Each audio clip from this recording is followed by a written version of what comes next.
The 1991 Canada Cup had a lot to live up to. It followed the legendary 1987 tournament, Gretzky, Lemieux, and the Soviets in one of the greatest series ever played. But by 91, the hockey world was changing, the Soviet Union was collapsing, and the United States was on the rise. And Team Canada? Still stacked, still proud, but older, trying to win one last time on home ice. This was the final Canada Cup, and it didn't disappoint.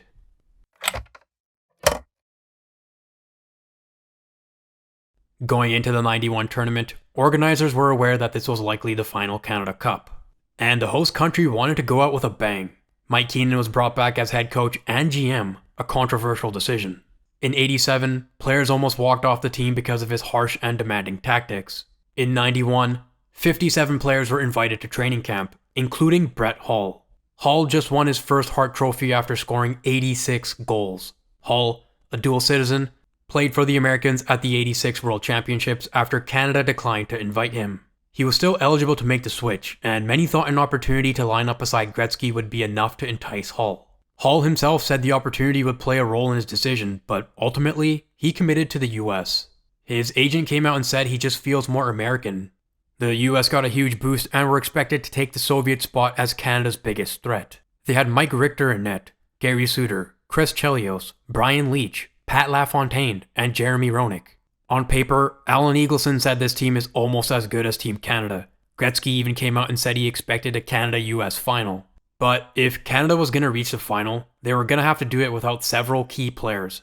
87 hero Mario Lemieux, who was ruled out due to a back injury. Grant Fuhr suffered a shoulder injury in training camp. Ray Bourque and Cam Neely declined their invitations. Mark Messier, Paul Coffey were both questionable due to injuries. Mark Recchi, John Cullen, and Patrick Waugh declined their invitations as well, due to contract disputes with their respective teams. Keenan still believed in his Team Canada. He came out and said, "This team may be better than 87. We don't have some of the best players, but that doesn't mean we don't have the best team." Quite an endorsement. Gretzky came out and echoed a similar sentiment, saying, "With Canada, unless you get gold, nothing else will do." It wasn't just injuries. The amount of talent Canada left at home is shocking. Do you want to know how much depth Canada had? Adam Oates, Steve Yzerman, and Joe Sakic were all cut from the roster. All these players were coming off of 100-point seasons and were 3rd, 6th, and 7th in league scoring. Keenan was looking to fill out his roster with role players. It wasn't just stats that mattered. He needed penalty killers, checkers, and grit to fit his hard-nosed system. He stated, "I think you have to develop a team that is really shaped much like a National Hockey League team in terms of having role players and players that fit into a particular system. But at the same time, balance off the structure of the team. In other words, you can't have 12 players that could be classified purely as offensive." Keenan couldn't see Sakic or Yzerman playing checking roles the way that Tocchet or Dirk Graham could. He didn't want to play a system where the goal was to score more than your opponent. His primary focus was allowing less goals. This was going to be a challenge without Waugh or Fuhr. Bill Ranford ended up beating Ed Belfour for the crease. When the dust settled, Messier and Coffey were given the green light to play. They joined Gretzky, Steve Larmer, Al MacInnis, Dale Hawerchuk, Theo Fleury, Shane Corson, Brent Sutter, Luc Robitaille, Brendan Shanahan, Scott Stevens, and the 18-year-old phenom himself, Eric Lindros. "This team is not going to finesse anybody to death. That's for sure," said Theo Fleury. "But what we might lack in finesse will more than make up for with hard work. As you'll see in part 2, even with a weakened Soviet Union and inexperienced US, this tournament was far from easy." Before we get into game action, if you're enjoying this video so far, please subscribe. I'm trying to hit 25,000 in 2025, and I can do it with your help. Thank you.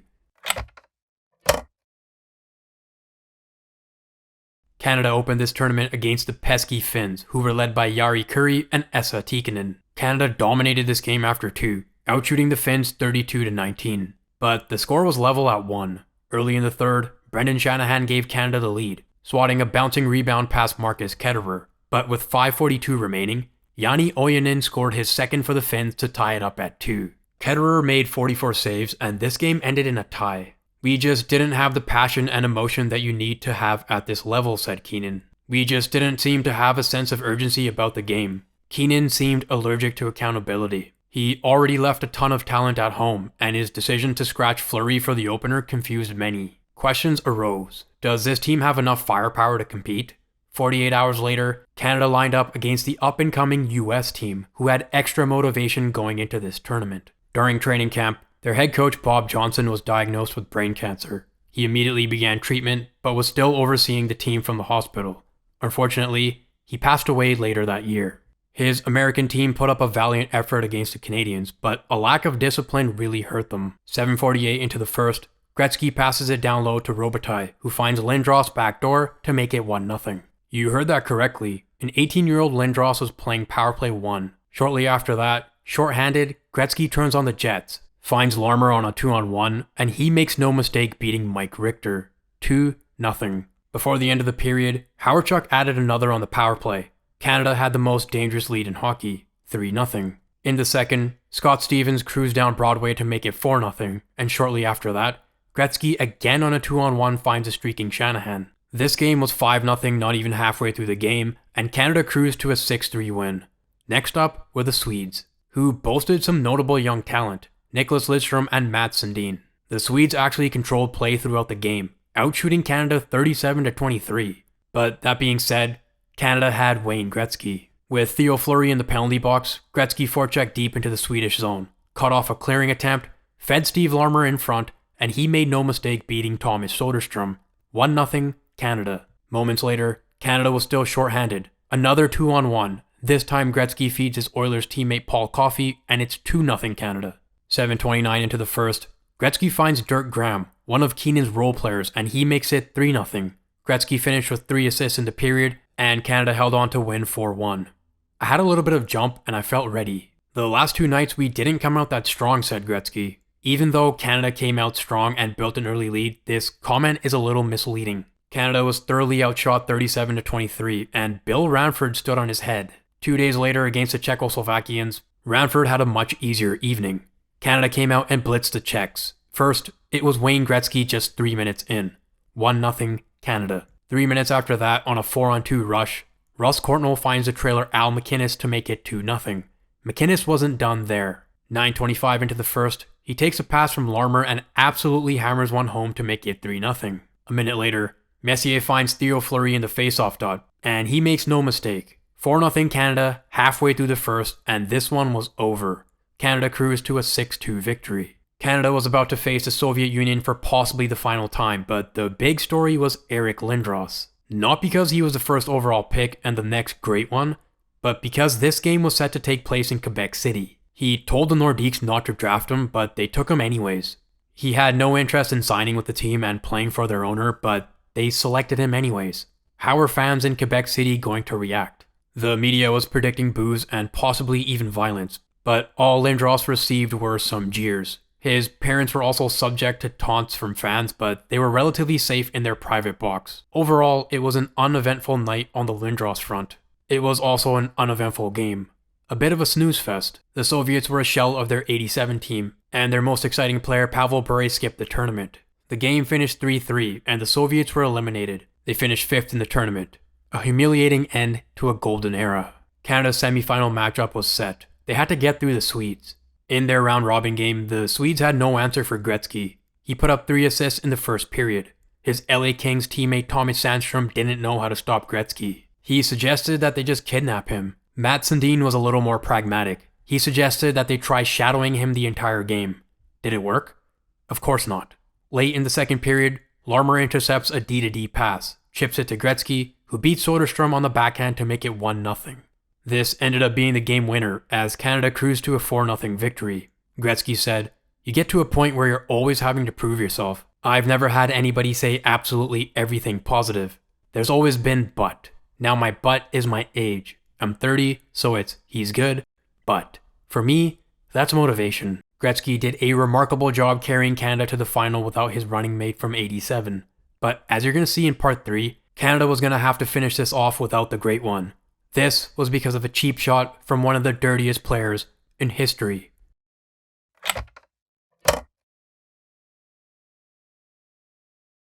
Every American guy in that room wants to beat us so bad. The guys will probably have to play better than the team did in '87 when they beat the Russians, said Rick Tocchet. In '87, Canada had to rely on their skill and offense to carry them past the Soviets. In '91 against the upstart Americans, they were going to have to muck it up. play old school, tight checking hockey. Early in the first, Mark Messier and the Canadiens absolutely swarmed the Americans. They fired multiple shots on Mike Richter before Eric Desjardins deked to the backhand and scored.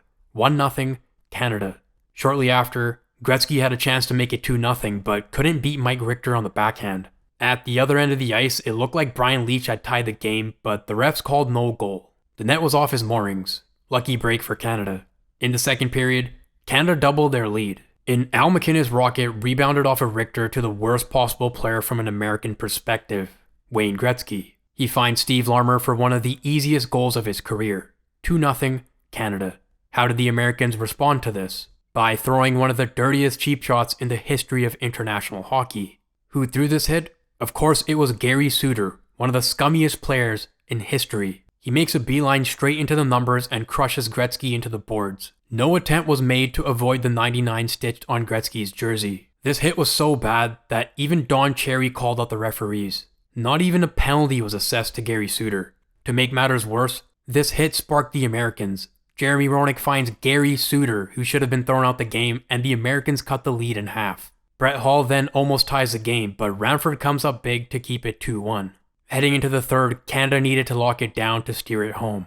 But Mark Messier had other ideas. He takes a pass at the blue line from Paul Coffey, fights off the hook, and beats Richter to restore Canada's 2-goal lead. After this, the US got desperate, and their aggression in the offensive zone cost them dearly. Canada broke out the zone on a rare 4-on-1, and Brent Sutter makes it 4-1.